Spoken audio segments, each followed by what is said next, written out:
How do you handle slackers in a group project? My friends and I chose to have an English elective since we heard it was really easy to pass the class.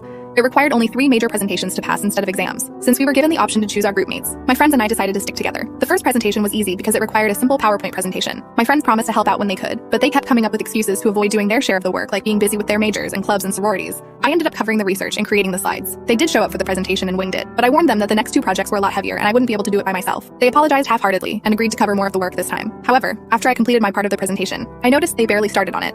I felt really angry, but I found it hard to confront them since they were my friends. Finally, the last project was assigned, and rather than a PowerPoint, it required a video and an individual printed essay. I begged my friends to help me out with the video. Instead, they got angry at me for constantly bugging them about a minor elective. I was devastated at how they treated me. For them, it was a simple elective because they could actually afford college. But for me, my grades seriously mattered because I was on a scholarship. So I started the work early and accomplished it all on my own without splitting up the parts. When they asked me about the project a week before the deadline, I told them not to worry since I completed it for the group. However, they forgot about the individual essay that was meant to be submitted to the professor a day before the deadline. So in the end, they failed and had to retake the class without my help.